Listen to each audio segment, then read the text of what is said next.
The one-to-one program for me has changed the conversations we're having in the school, both among the teachers and also the administration, and also, of course, between students. We're talking about how we can collaborate better because we're all going through this together. And going through this together means, of course, that we're faced with our fears, we have changes in our attitudes towards learning. That's one of the biggest changes that we have in one-to-one.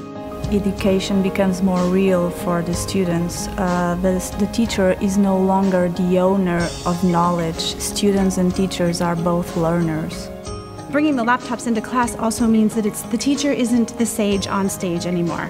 We are now the guides on the side, helping students to find information and find things that they're interested in, their own way into a topic oftentimes. The laptop program really has changed the way I teach. It's definitely not been just a matter of adding laptops into the classroom and having the students now use them instead of notebooks and paper. It's really changed the way my students learn and the way I teach. Most notably, they've allowed me to make my classroom much more student-centered. The reason for education, whether it's preparing the kids for the next step, school, for their careers, for even becoming lifelong learners, there's no way you can say that technology is not going to be part of this.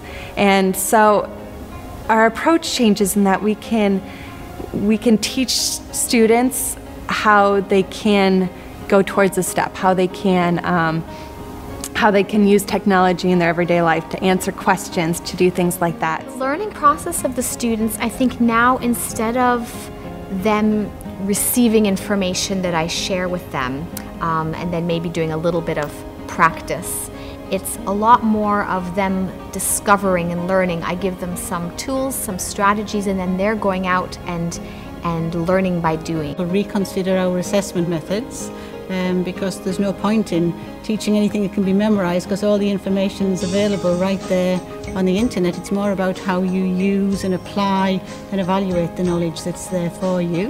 One of the best parts for me about the laptop program was the ability to differentiate in the classroom more easily, and so the students could do a variety of tasks on the same goal with the same skill objective, but they could pursue it in their own way, perhaps at different levels, and then come back into the group and share what they had found.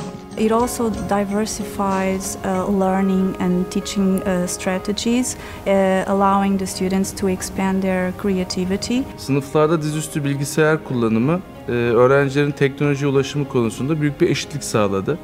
Öğretmen olarak her öğrencinin aynı imkanlara sahip olduğunu bilmek, bu imkanları kullanmamızda bize yardımcı oluyor. I find that students are excited to use their computers. Many of the things we could do in the textbook traditionally, the students can now use on their computer, and because they're children or students of the 21st century, they're excited to be using their computers. It's second nature to them, whereas for me, I have to think about using the computer. They look for all their information on the computer. It's part of their life now. We have anytime, anywhere learning. To be able to go to any corner of the school and see students collaborating together on their laptops, being able to access information all over the world and to share it with each other instantaneously, for me, is like a dream come true. Classrooms are evolving, not just the laptops because it's a tool, also the teaching methods and the applications the teachers and students use, and also we are replacing the current furniture so that the collaboration will be number one focus in the classrooms. Laptop programından sonra zamandan ve mekandan bağımsız olarak teknolojiye ulaşabildiğimiz için hem öğrenciler hem de öğretmenler artık teknoloji bir eklenti olmaktan çıktı ve eğitim ve öğretimin bir vazgeçilmez bir parçası haline geldi. Probably in the next 2 or 3 years, the school will not look the same. I think we're going to be seeing students sitting outside, working together, working on projects, creating things, rather than just manipulating things that the teacher wants them to manipulate, that they're going to be creating.